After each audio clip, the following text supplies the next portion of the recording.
I want you to think about that one person. You know exactly who just came to mind. The one you've prayed about and then told yourself to stop praying about. The one you convinced yourself was gone for good. But here's what nobody is telling you. You didn't lose them. God moved them. And there is a massive difference. Because there's a pattern hidden in Scripture that most people completely miss. Joseph and his brothers, Ruth and Naomi, the prodigal son. Every single time, distance first, restoration second, separation first, then something greater than what was ever lost. So if you're sitting in a season where someone is gone and it makes absolutely no sense, I need you to hear this right now.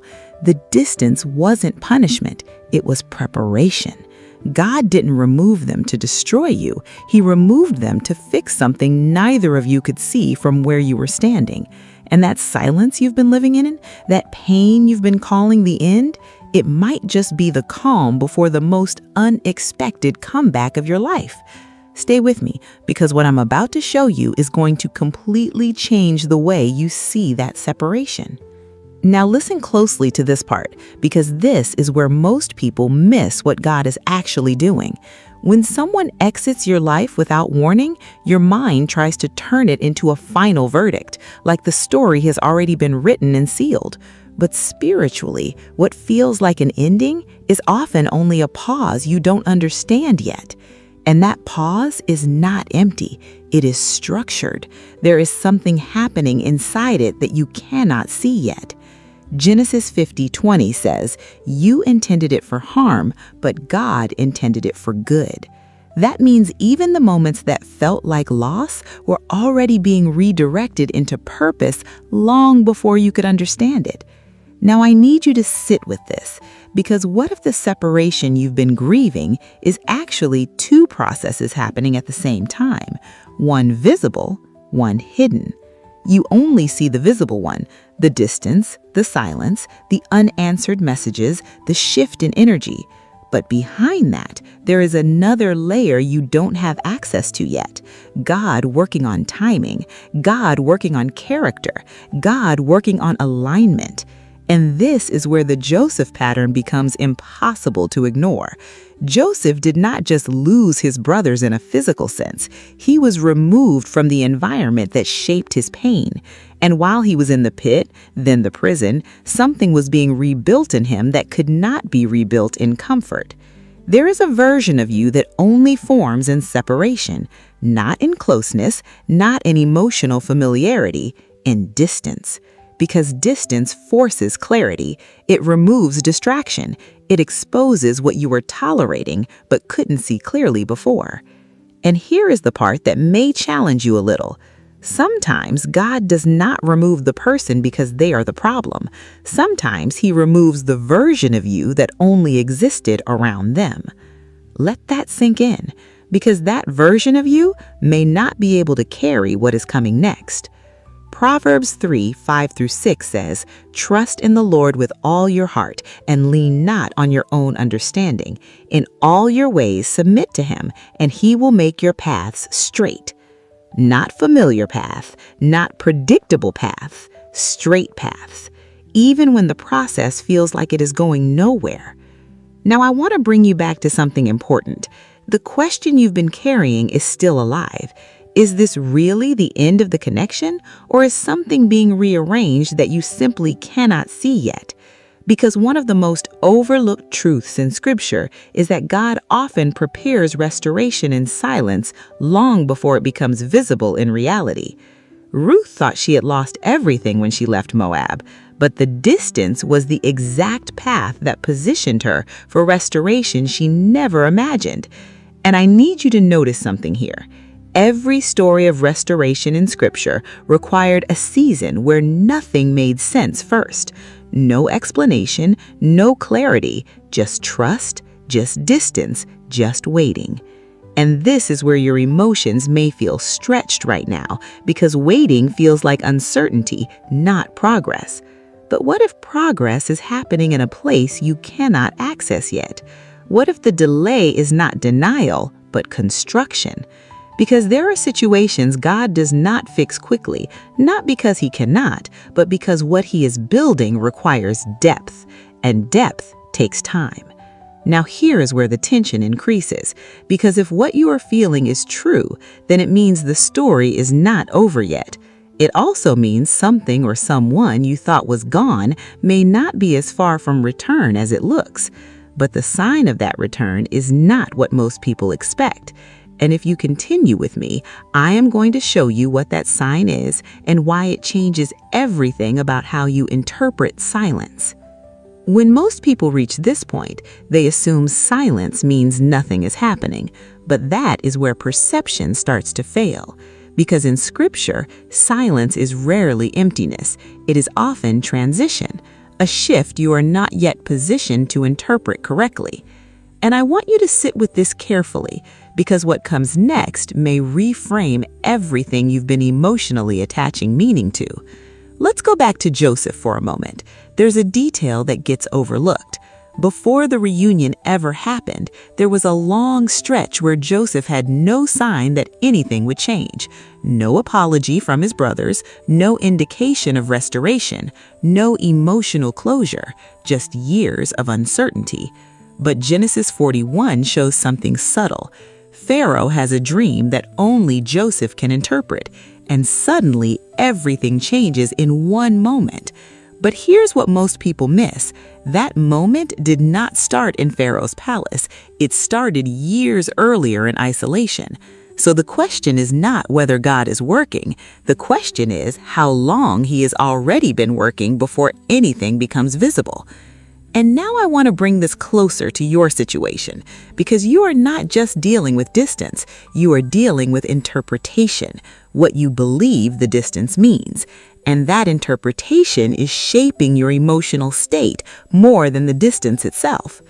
Proverbs 16:9 says, "In their hearts, humans plan their course, but the Lord establishes their steps." Notice it doesn't say God suggests steps. It says he establishes them, meaning even the path that felt like a detour may have been part of something already structured beyond your awareness. Now let's go deeper. There are seasons where God does not remove people to end connection. He removes access so that transformation can take place without interference. Because familiarity often blocks growth, comfort delays clarity, and emotional attachment often clouds obedience. So the distance you are experiencing may not be about separation at all. It may be about purification of direction. And here is where things begin to feel uncomfortable for many people.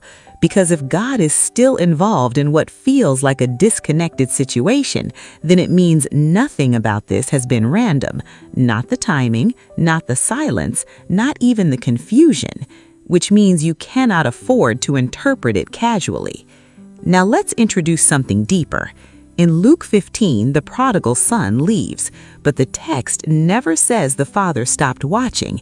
It never says the relationship was erased. It only says there was distance. And during that distance, something was happening in both directions. The son was being broken down by experience, and the father was waiting with expectation. Two processes, one visible struggle, one invisible watchfulness, and both were leading somewhere. Now I want you to connect this, because your situation may also be dual-layered like this.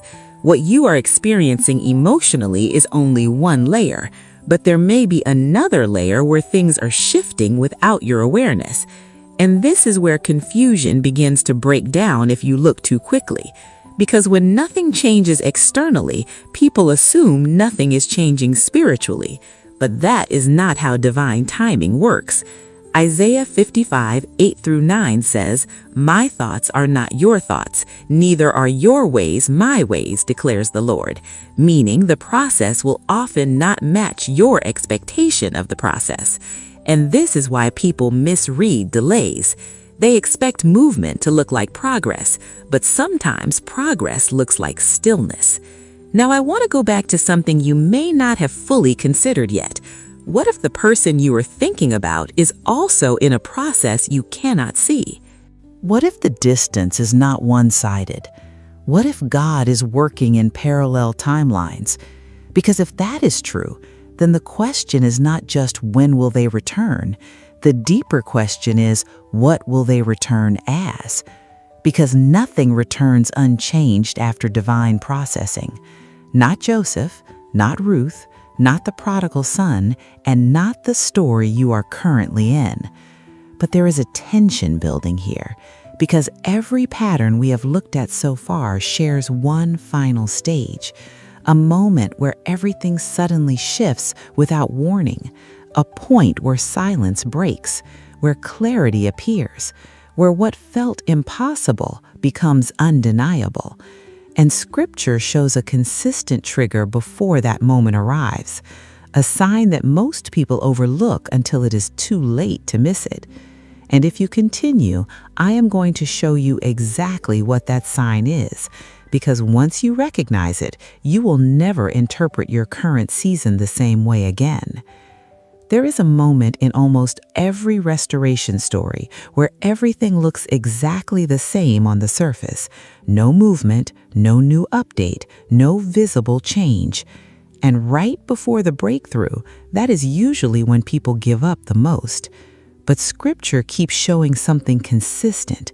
The final shift always begins in silence that suddenly breaks in a way no one can predict. Let's bring this to Joseph one last time. Genesis 41 shows the turning point, but Joseph didn't wake up that day knowing it would be different. Nothing in his environment suggested promotion was near. Yet one conversation changed his entire reality. And the key detail is this: the shift did not start when Pharaoh called him. It started when everything looked like it was still stuck. That is the pattern. Now I need you to connect this to your season, because the question has never just been about distance. It has always been about meaning. What does this silence actually represent? And I want to give you clarity, not confusion, because not every delay is leading to restoration. But there are specific patterns in Scripture where separation is followed by repositioning. And when God is involved in repositioning, nothing about the process feels logical in the middle. Now listen closely. One of the clearest signs that something is shifting is when your emotional attachment starts losing control over your decisions. When you stop reacting the same way, when the urgency begins to quiet down, when your spirit starts leaning toward peace even without answers, that is not you giving up. That is alignment beginning to form. Philippians 1:6 says, "He who began a good work in you will carry it on to completion." Not pause it, not abandon it, carry it. Now I want to bring everything together. Joseph's story, Ruth's journey, the prodigal son's return. None of them ended where separation began. Every one of them moved through a process where identity was rebuilt in silence before restoration ever appeared. And that is the part many people miss. What you are calling distance may actually be reconstruction, not of the situation only, but of the people involved. Because God does not just restore connections, He restores capacity. Now I want to speak directly into your thoughts right now. The person you are thinking about is not outside the reach of God, but they are also not outside the process of God, which means even if restoration is part of the story, it will not return the same way it left, and neither will you. Something has to mature first. Something has to settle first. Something has to become ready. And that is why forcing clarity too early never works. Now here is the final layer. In many biblical patterns, the moment of return is not announced, it is recognized. You don't always get warning, you get awareness. You realize something has shifted before anyone explains it. And when that happens, everything that once felt confusing suddenly makes sense in hindsight. But you are not in hindsight yet. You are still in the forming stage. So do not rush what God is still shaping. Do not mislabel what is still unfolding. And do not assume silence is absence. because in the kingdom, silence is often construction. Now, I want to leave you with this. If this message spoke to your situation in a real way, don't keep it to yourself. Comment one word right now: trust. Not because everything is clear, but because your faith is still active in the middle of what is unclear. If you have been feeling this message, like this video, subscribe so you don't miss what comes next, because this channel is not just about messages, it is about clarity in seasons where nothing makes sense.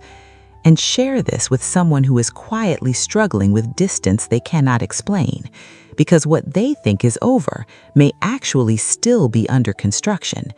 And if you want, go and watch the next video on this channel. It will continue from this same pattern and show you another layer of what God does in silent seasons. Stay aware, because what feels delayed may already be moving closer than you think.